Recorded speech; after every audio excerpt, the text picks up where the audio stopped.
তুই আমার পক্ষে থাকবো, তুই বিশাল একটা শক্তি, তাই না?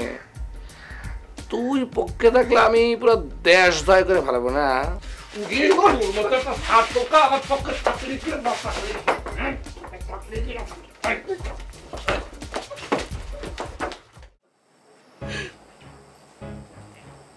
রে উপরালা রে, আমার এত ভালো বুন্ডার কপালে তুমি কি লিখে দিয়েছিলে?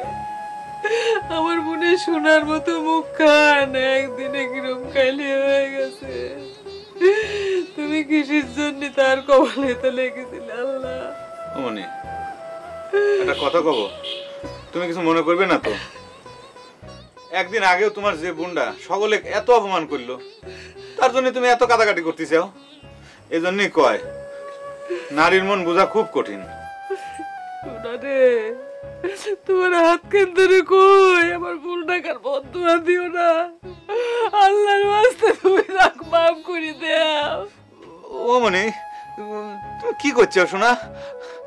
তুমি আসলে খুব ভালো মানুষ মনি, তুমি বিশ্বাস করো আমি জীবনে কোনোদিন কারো কোনো বদদোয়া দেই নাই। আমি নিজে মনে কষ্ট পাইছি, কিন্তু তাও না মনি। তুমিও খুব ভালো মানুষ। তারপরেও একটা জিনিস ভাবি খুব ভালো ঠেকতেছে শোনা, গ্যাদলের বিরুদ্ধে আমি কোনো মিথ্যে সাক্ষী দেই নাই। যদিও নিরীহ স্যাংডারের বিরুদ্ধে আমি কোনো মিথ্যে সাক্ষী দিতাম মনি, তাহলে পরিবের সামনে আমি মুখ দেখাতাম কেবে, পরিবের সামনে খাড়াইতাম কেবে করে কও? সেই জন্যই তো কই তুমি আসলেই মেলা ভালো মানুষ। আল্লাহর কাছে তুই হাত তুলে কই আমরা যেন সারা জীবন এরমই থাকি, কোনো লোভে লালসায় পড়ে আমাদের মধ্যে জানি মানুষের ক্ষতির চিন্তা না আসে। হ্যাঁ মনি, আমিও সেটাই চাই।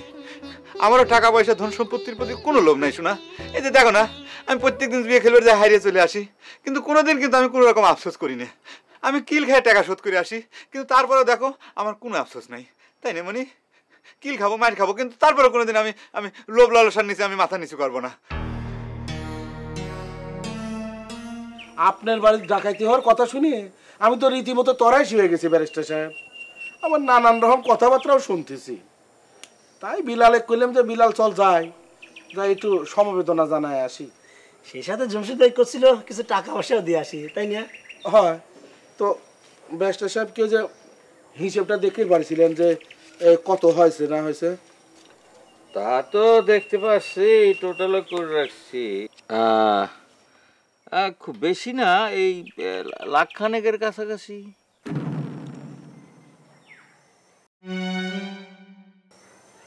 1 লাখ? এত টাকা? তুমি কি উঠলে কে জমশেদ ভাই? কেস কি তোমার একখান দুইখান চলতেছে? কেস চালাতে একদিনের কত খরচ তোমার ধারণা আছে? তুমি চুপ করো, হে বেশি বুঝদার হয়ে গেছো না? ব্যারিস্টার সাহেব, মানে আমি কইছিলাম যে একটু কম টম ধরা যায় না? আমি যে এখন যে টেহা করে লিয়েছি আপনি কিছু দিয়ে যাই। না না না না না শামশেদ, তোমার আমি আগেই কইছি, আস্তে আস্তে সিরে সিরে টাকা দিলে টাকার জাত থাকে না। আর তাছাড়া আমি তোমার কাছে তো সুদ চাইতেছি না, তাহলে তুমি কেন ভাঙে ভাঙে টাকা দিবা? তাহলে আমি এত টাকা একসাথে ক্যাম্বা করে শোধ করে দেবো ব্যারিস্টার সাহেব। এই যে মনে করেন যে আমাকে যদি আপনি এই খুঁটির সাথে দিয়ে আপনার বাড়ির সব লোক দিয়ে বাড়িয়েন, তাও তো মনে হয় আমি এত টাকা শোধ দিতে পারবো না। না শোনো, টাকা শোধ করার অনেক পথ আছে, একটু ঠান্ডা মাথায় চিন্তা করো, দেব অনেক রাস্তা পাই গেছো। কি করছেন ব্যারিস্টার সাহেব? আমি তো কিছুই বুঝতেছি না, আমাকে একটু বোঝায় কবেন? বুঝতে চাইলে তো অবশ্যই বুঝায় কব। শোনো, এটা আমি তো নানা মানুষের কেস কাছারি নিয়ে দৌড়াদৌড়ি করি, তাদের অনেক বিপদ আপদে আমি অনেক সময় টাকা পয়সা ধার দিই, তারা শোধও দিয়ে দেয়। অনেকের কেসে যেসব টাকা পয়সা লাগে তারা যখন দিতে না পারে তখন তারা নানাভাবে দেয়। এই ধরো জমি বিক্রি করে, কি ধরো জমি আমার নামে লিখে দেয়। তা ওই যে সিরোল বিলে একটা বড় দাগের জমি আছে না তোমার? না মানে তারপরেও আমি যদি ব্যক্তিগতভাবে ঝামেলা না পড়ে দিতাম, তোমার কাছে তো এখন আমি টাকা চাইতাম না। চলো,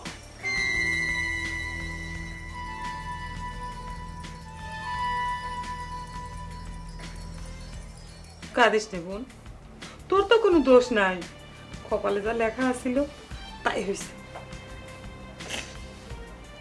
তোকার দুলাভাইক নিয়ে কত আশেপাশে কথা কইছি রে বড়, আমরা কিছু মনে রাখিনি শোনা, সত্যি বিশ্বাস করে। তোর দুলাভাই আমাকে নিজের মুখে কইছে, কইছে তুই যা কইছু মনে কষ্ট লাগিছে, কিন্তু কোনোদিন বদদোয়া করে নাই। তুই এসব নিয়ে ভাবিসই না, কাঁদিস না। আম্মা, আমার এখন কি হবে? এই জীবন নিয়ে আমি কি করব? কিচ্ছু হবে না। মনে কর এটা তোর জীবনের জন্য ছিল একটা খারাপ স্বপ্ন দেখা রাত, সামনে তোর মেলা বড় জীবন ধরাই তো আছে। চিন্তা করে দেখো মা, এইরকম একটা সিটার মানুষ, অথচ আমি এক মুহূর্তের জন্য টের পাইনি। তুই টের পাবো কাবা করে বুনি? তুই তো ভালোবাসা দিয়ে নিজের চোখেই নিজে পটি বেঁধে রাখছিল।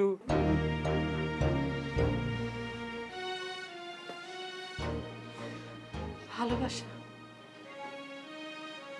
এই ভালোবাসাই আমার জীবনের জন্য সবচেয়ে বড় কাল হইল রে বড়। আমি ওই সিটার লোকটাকে ছাইড়ে দেব না। ওয়েক শায়েস্তা না করলে প্রতারণা করে আরো মেলা মেয়ের জীবন নষ্ট করে দিবি।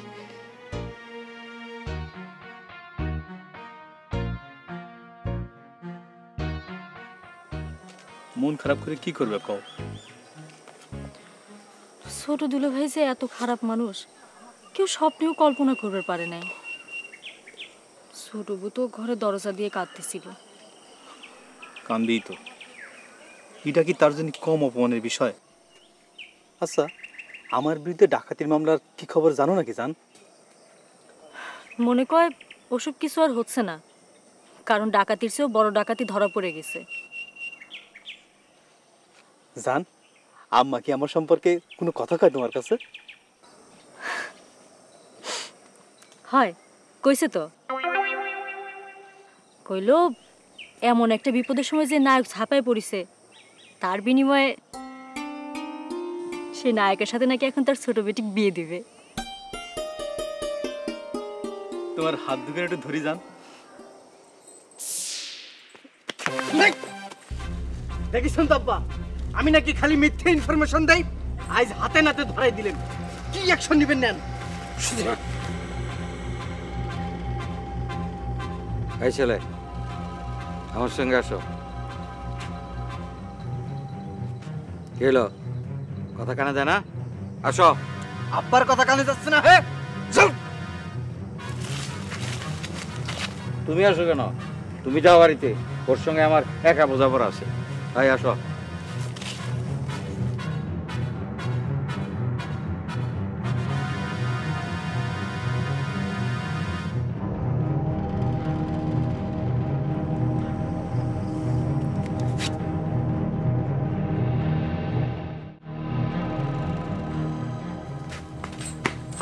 কি হয়েছে দিলবার? কোনে গেছিলে? সর্বনাশ হয়ে গেছে। আমি গ্যাদলের সাথে কথা বলছিলাম, ওই জুলফিকার শয়তান আব্বাক সাথে করে নিয়ে আমাকে ধরাই দিছে। এত কিছুর মধ্যে তোমাকে বাইরে যে কথা কওয়া লাগবে কে? সেটা আপনি বুঝবেন না। হয়, বোঝো তো খালি তুমি আর তোমার ওই গ্যাদল। পারো তো খালি কথা কইবে, কামের কাম তো কিছুই করার ক্ষমতা নেই। ক্ষমতা নাই করছেন কে? সেও কিন্তু ডাকাতি মারিছিল। ঘোড়ার ডিম, সেজন্যই তো ডাকাতি কেসে 1 নম্বর আসামি হয়েছে। ছিঁড়ে নয় মানতেছি তার ক্ষমতা নেই। এখন আপনি একটু দেখেন না ঘটনাটা কি দাঁড়াচ্ছে হাসান ভাই। আমার কিন্তু খুব ভয় করতেছে, আপনার আল্লাহর দোহাই লাগে। থাক, আর আল্লাহর কিরে দেওয়া লাগবে না, বহুত কামানি কামাইছেন। যান যান যান, নিজের ঘরে যান। চাচা ফিরে আসার পর যে ধুলাই খাওয়া লাগবে নি, সেটার জন্য প্রস্তুতি নেন গা। আর গ্যাদলের বিষয়ে টেনশন করা লাগবে না, আমি দেখতেছি। যাও, নিজের ঘরে যাও।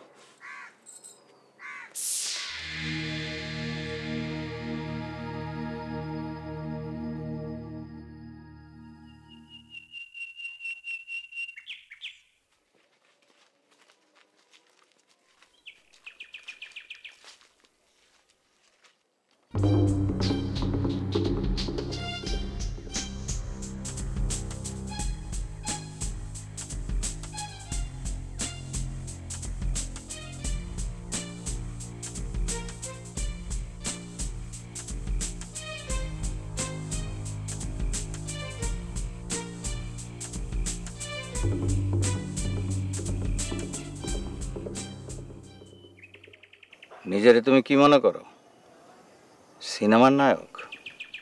তোমার এত বড় সাহস, আমার মেয়ের দিকে তুমি হাত বাড়াইছো। এর পরিণাম কি হবে তুমি জানো? আমার মেয়ের কাইটে আমি গাঙ্গে ভাসায় দিব। আপনার দোহাই লাগে চাচা, দিলভারে কিছু কবেন না। ভালোবাসা তো কোনো অপরাধের কাম না চাচা। চুপ করা। ওইসব ভালোবাসাবাসির কোনো দাম নাই। তোমার মতো ফালতু পোলা পায় কি ধরনের ভালোবাসা করে ওইটা আমার খুব ভালো করে জানা আছে।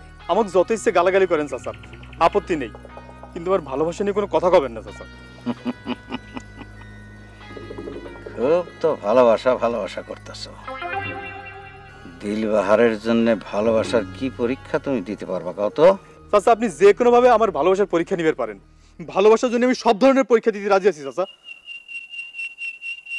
ঠিক কইতেছ? দিনের আলোর মতো সত্যি। ঠিক আছে, তাহলে হয়ে যাক পরীক্ষা। পরীক্ষা যদি তুমি পাস করতে পারো তাহলে আমার মেয়ে দিলবাহারের সঙ্গে তোমার ভালোবাসা না হয় আমি মাইনে নিব। ঠিক আছে, তাহলে কোন চাচা আমার কি করা লাগবে? ভয়েস পাগলটা আমার খুব জ্বালাইতেছে গেল। ওইটা আমার জীবনের একটা বিস্ফোরা। পরে দুনিয়ার থেকে সরাই দিতে হইব।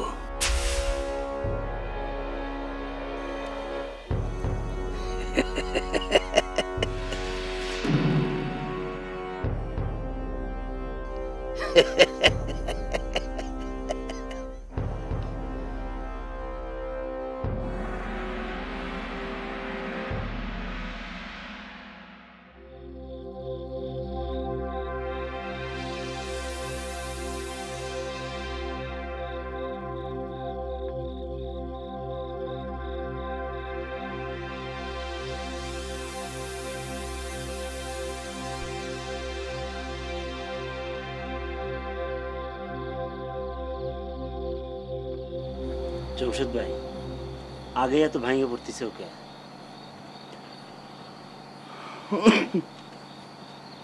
ভাঙে পড়ার কি দেখলো রে বেলাল? আমি তো শেষ হয়ে গেছি। আমার এই দুই চোখে অন্ধকার ছাড়া তো আর আমি কিছুই দেখতে পারতেছি না। আমি এখন কি করব?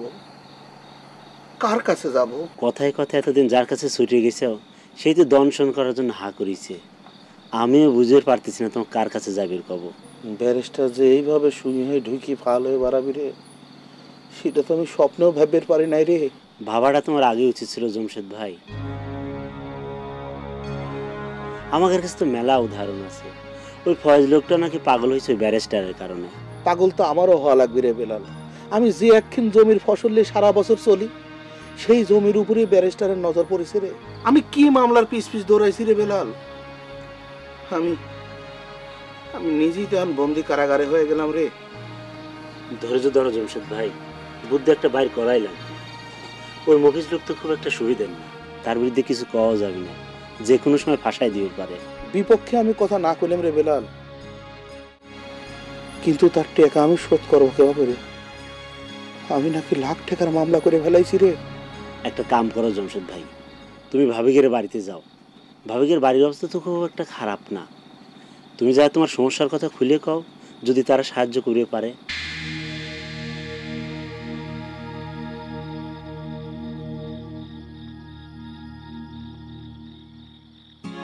আব্বা কি তোমাকে বেশি গালাগালি করেছে শোনা?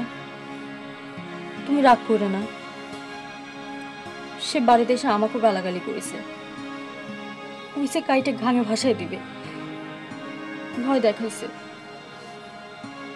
তোমার আব্বা আমার ভালোবাসার পরীক্ষা নিবার চাইছিলাম। সত্যি? তাহলে তো কোনো অসুবিধাই নেই। তুমি পরীক্ষা এক চান্সে পাশ করে যাবে, এটা আমি খুব ভালো করেই জানি। না দিলভার, তোমার আব্বা আমাকে যে পরীক্ষা দিয়েছে সে পরীক্ষা পাশ করা তো সহজ কাম না। কি কথা করছো? আব্বা তোমার কি পরীক্ষা দিছে? বড় জোর কবের পারে তোমার ঘর জামাই থাকা লাগবে, না হয় থাকলেই তুমি আমার জন্য ঘর জামাই। পরীক্ষাটা তো সহজ হলে সাথে সাথে পাশ হয়ে যেতাম। তোমার আব্বারে তুমি চিনতে পারো নাই।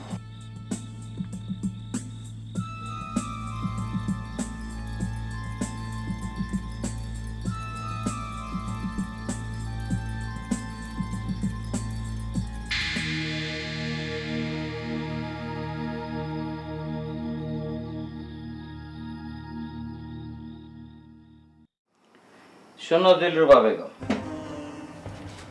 কোন রকম ভূমিকা ছাড়া তোমার সঙ্গে একটা অত্যন্ত গুরুত্বপূর্ণ বিষয় আলোচনা সেরে নিতে চাই।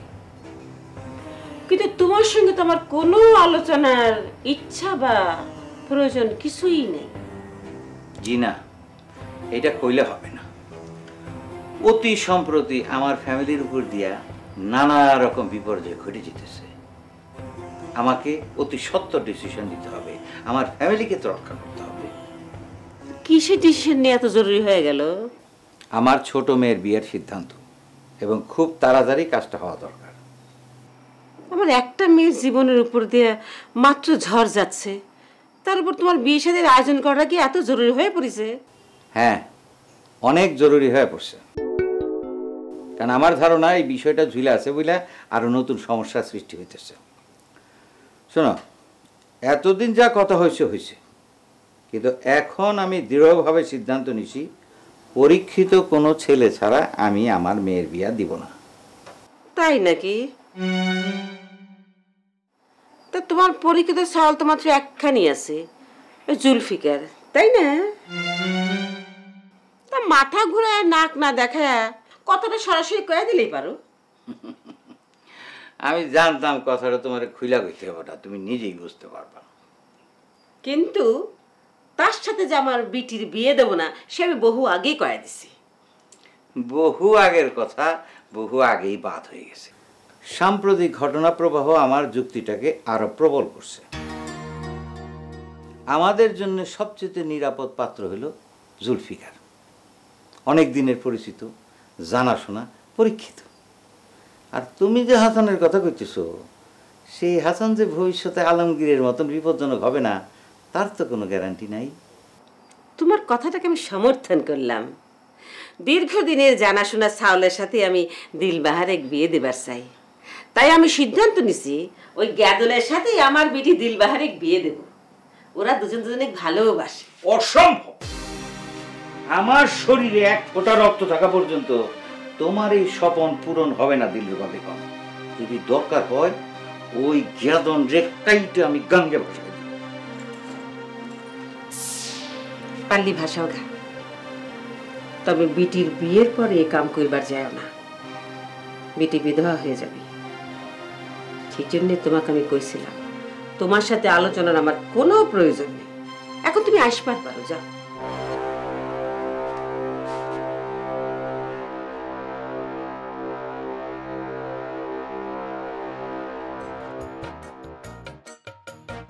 আবার তুমি মনে করো না যে আমি